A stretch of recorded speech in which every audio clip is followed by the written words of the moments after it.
Hi everyone, I am Anjana Srivastav. Today I will teach you how to make interrogative sentences using have to. जैसा कि मैंने पिछली video में आपको इसके पॉजिटिव सेंटेंसेस और नेगेटिव सेंटेंसेस पढ़ाए थे और आज मैं आपको पढ़ाने वाली हूँ इंट्रोगेटिव सेंटेंसेस। मान लीजिए आपको किसी से कहना है कि क्या आपको सुबह रोज उठना पड़ता है, क्या आपको रोज ऑफिस जाना पड़ता है, क्या आपको रोज दवाई लेनी पड़ती है। तो ऐसे क्वेश्चन को हम इंग्लिश में कैसे ट्रांसलेट करेंगे, आइए सीखते हैं। तो देखिए, जब हम किसी दूसरे से क्वेश्चन पुटअप करेंगे तो हमें याद रखना पड़ेगा डू यू हैव टू करके बोलना है, और बाकी तो फिर सब्जेक्ट के अकॉर्डिंग हम डू या डच को ऐड कर देंगे। हमारा रूल है, सबसे पहले WH वर्ड आएगा।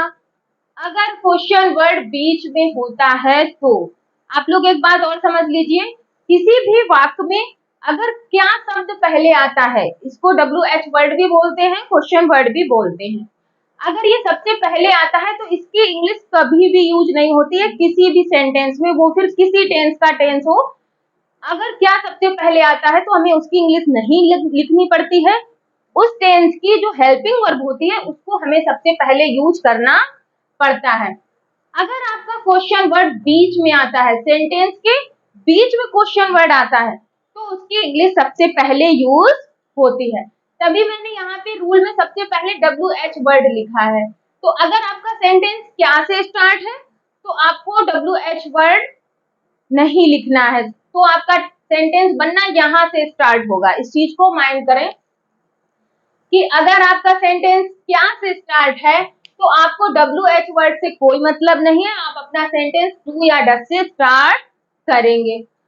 और अगर आपके सेंटेंस में WH वर्ड है बीच में है तो आप अपने रूल को यहाँ से स्टार्ट करेंगे, वो मैं जब आपको समझाऊंगी तब समझ में आ जाएगा।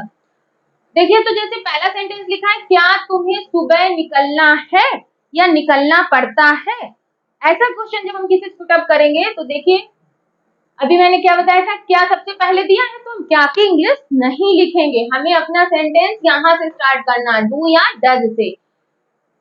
आपको पहले भी मैं बता चुकी हूँ कि अगर प्लूरल नाउन हो, दे है, यू है, वी है, आई है, ऐसे प्रोनाउन होते हैं तो इनके साथ टू का यूज होता है, और ही सी इट सिंगुलर नाउन के साथ डज का यूज होता है। तो यहाँ पे हमारा प्रोनाउन है यू, तो यू के साथ आएगा डू, तो इसीलिए हमने सबसे पहले डू को लिखा। ध्यान रखिएगा कि क्या की इंग्लिश नहीं आती है, अगर सबसे पहले क्या लिखा है इसलिए हम उसकी इंग्लिश नहीं लिख रहे हैं। यहाँ से हमारा रूल स्टार्ट हुआ है। अब उसके बाद ये कह रहा है सब्जेक्ट को लिखो। सब्जेक्ट कौन है, तुम्हें निकलना है। किसको निकलना है, तुम्हें, तो तुम्हें सब्जेक्ट है तो तुम्हें की इंग्लिश आ गई यू।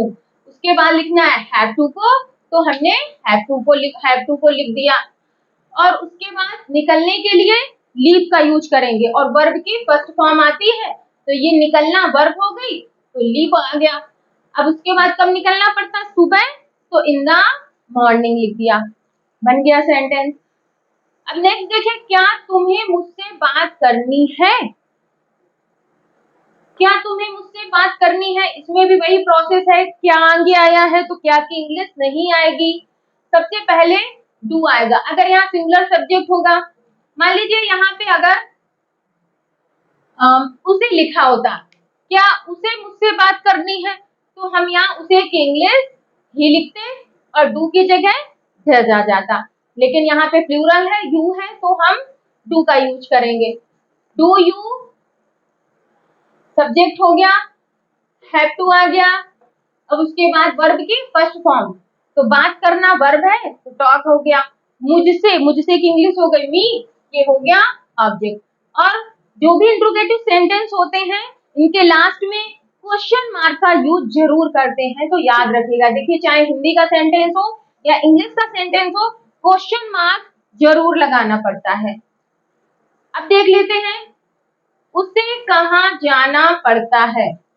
ये सेंटेंस बनाने से पहले मैं आप लोगों को बताना चाहती हूँ, अगर आपने मेरी वीडियो अभी तक लाइक नहीं की है तो प्लीज लाइक जरूर कर दें, चैनल सब्सक्राइब नहीं किया है तो सब्सक्राइब जरूर कर दें, और कमेंट जरूर कर दिया करें, जिससे कि मुझे ये पता चले कि मैं सही से पढ़ा पा रही हूँ, आपको समझ में आ रहा है कि नहीं आ रहा है। और वीडियो के अंत तक जरूर बने रहें, क्योंकि मैं आज आपको बताने वाली हूँ revision sentences of positive, negative and interrogative. तो देखते हैं थर्ड सेंटेंस, उसे कहाँ जाना पड़ता है। अब यहाँ पे WH वर्ड बीच में है, तो हम सबसे पहले इसकी इंग्लिश लिखेंगे। हम अपने रूल को स्टार्टिंग से लेंगे। WH वर्ड सबसे पहले लिखना है, तो यहाँ पे कहाँ जो शब्द है, कहाँ, क्यों, कौन, कैसे, कब, कितने, किसने, ये सारे क्वेश्चन वर्ड्स होते हैं, इन्हें WH भी वर्ड्स कहते हैं, इंट्रोगेटिव वर्ड्स भी कहते हैं। तो इसको सबसे पहले लिखेंगे, उसके बाद डू या डज आएगा।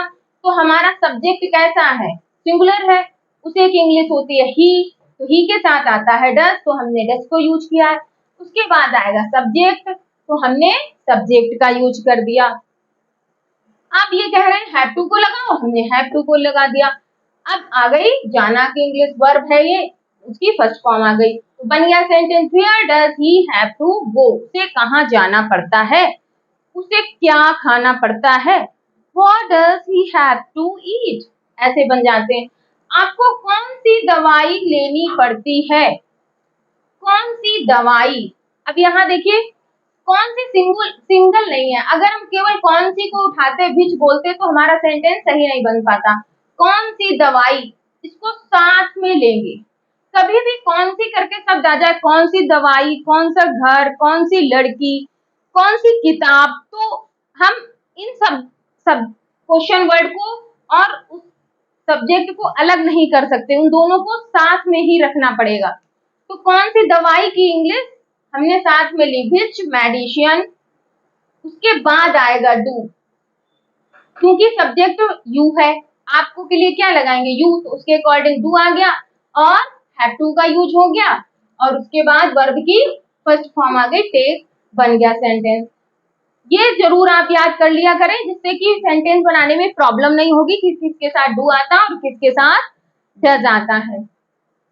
बन गए हमारे सेंटेंस, और हम हमेशा ही यही बताती हूँ कि सिंपल सेंटेंस पहले बनाने की कोशिश करें। आप केवल इतना याद रखें, डू यू हैव टू, आपको किसी से कहना है क्या आपको बाजार जाना है, do you have to go to market, क्या आपको पनीर खाना है, do you have to eat cheese, क्या आपको सब्जी लानी है, do you have to bring vegetable, बस बन गया सेंटेंस। तो पहले आप सिंपल बनाना सीखें, उसके बाद तब फिर आपको आ ही जाएंगे। अब चलिए पढ़ते हैं अपने रिवीजन की ओर। जैसा कि अपनी पहले वीडियो में मैंने आपको पॉजिटिव सेंटेंस, निगेटिव सेंटेंस और आज इंट्रोगेटिव सेंटेंस भी बनाना बता दिया है। अगर वो भी आपको टफ लग रहा था सीखने में, तो सिंपल और इजी वे सीखते हैं।